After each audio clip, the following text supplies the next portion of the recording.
I'm sorry. I know you're sick of me.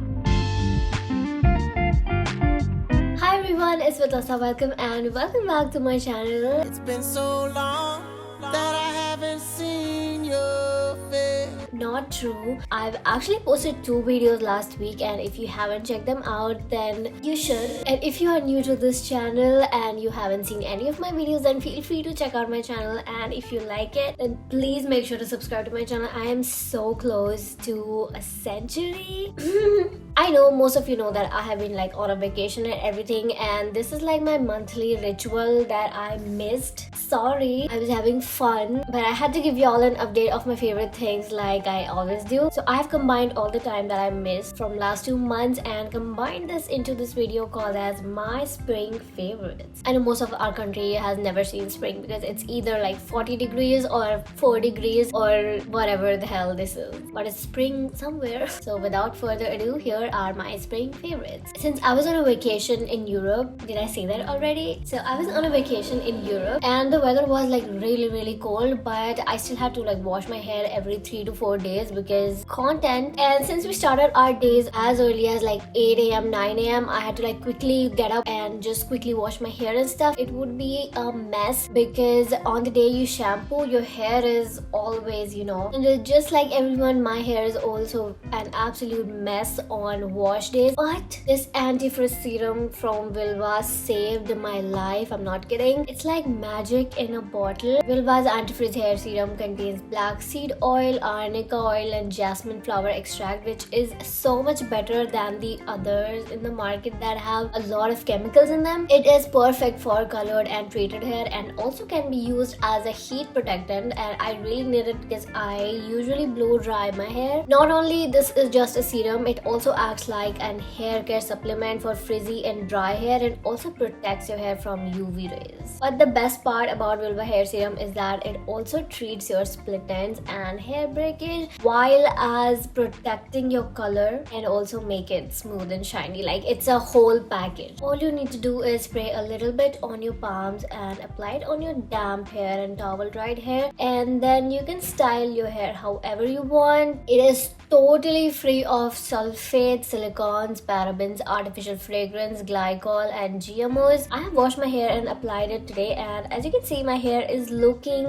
gorgeous as ever. I also like Vilvah, the brand, because the brand is cruelty free and their products are 100% farmed and locally sourced. The result is in front of your eyes, and if you wish to buy this product, just head to the link in my description and go ahead and try it for yourself. Now let me tell you, I am a completely changed person than I was a few months ago when I used to say that I do not like makeup. I'm not like other girls. I love makeup now. I'm sorry. I've been trying a lot of like new products, and then one of my friends who is a makeup artist suggested in her stories she loved the new K-Beauty cream blushes, and I was really looking for some good cream blushes, so I gave in and bought this cream blush from K-Beauty. I know it looks like such a small tube, but it's really economic because all you need to take is like this much, and it will spread so evenly on your cheeks. I have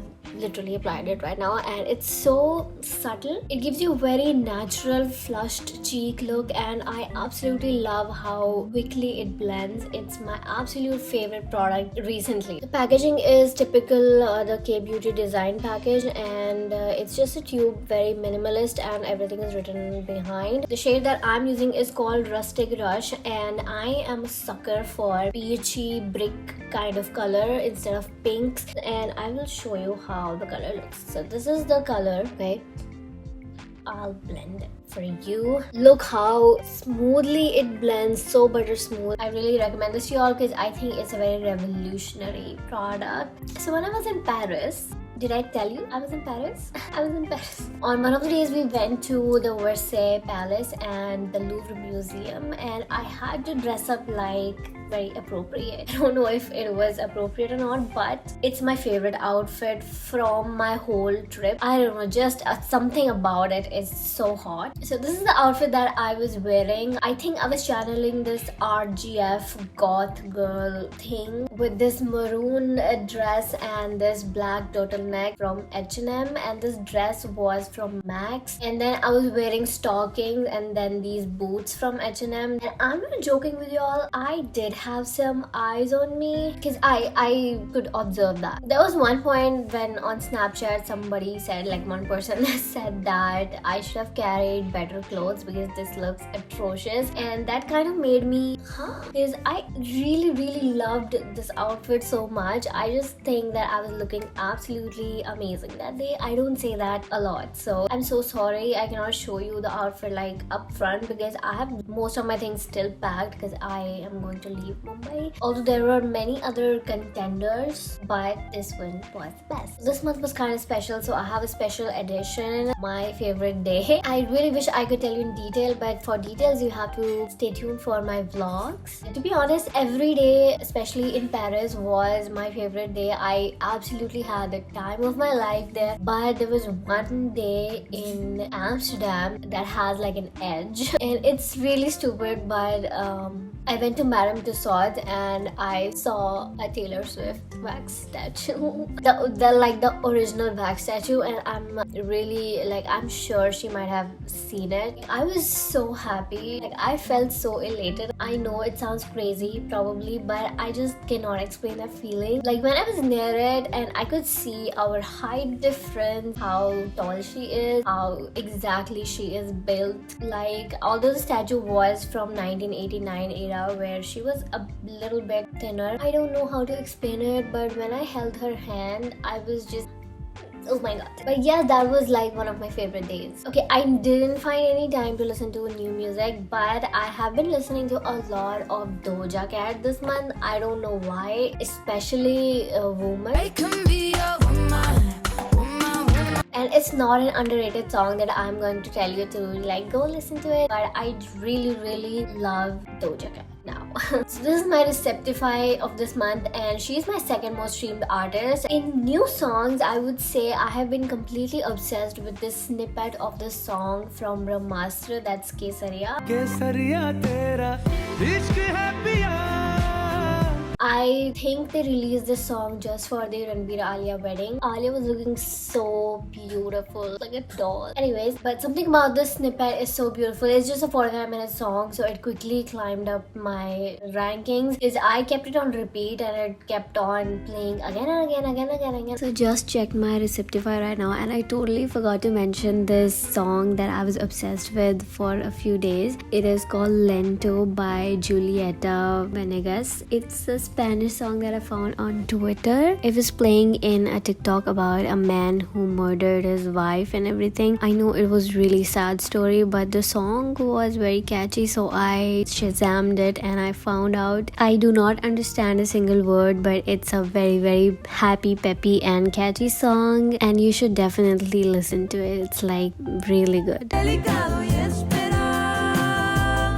Dame tiempo para darte. Okay, this is the last segment of this video, and this was kind of controversial because I watched a lot of shows and movies. I had a lot of time before going to Europe. Sorry, I won't mention it again. I'm sorry. I know you're sick of me. After a lot of recommendation, I watched 2521 along with the ongoing series because everyone told me to. It was going amazing. It was going great, very heartfelt. I was like, oh wow. And then episode 14 happened. So I watched the episode 14 on flight and I was like, what the hell is this? And then I was on vacation and I couldn't watch 14 and 15 because I didn't have any time, and then I saw the spoilers and I didn't like it. 2521 is a great series. I'm not telling you to not watch it and I'm not giving you any spoilers. I just don't know. I like happy endings. But now I'm watching Business Proposal. I'm on 13th episode. It's also very cute rom-com. It's not like something very extraordinary or something comparable to the greatest K-dramas I've watched. Light-hearted comedy. stuff. So the show that won my top spot is a game show called Is It Cake? I know. Is It Cake is a Netflix show where a bunch of talented bakers make hyper realistic cakes, and their goal is to make the cakes so realistic that the judges cannot differentiate your cake with the real object. And something about this series is very captivating. The host of this show, Mikey, is kind of cringe and corny, like his comedy is a little bit SNL-ish. They gave an idiot a machete. And I know some people like that, but I personally do not find that funny all the time. And the contestants were really talented. The person who won is really talented, and they deserved their win, so that's really good. It's a very simple show, nothing very complicated, but I was hooked, and I think it's a very good watch if you're like on a plane or eating lunch. It's just 8 episodes and I finished it in 3 days. So that's it, guys. Those are my spring favorites. And let me know in the comments if you have any familiar experiences. If you like this video, then please leave a like and hit that subscribe button, please. I mean, if you want to, of course. Check out my other videos if you want to, because I have a lot of content to post now. Thank you so much, guys, for watching. I will see you soon. Till then,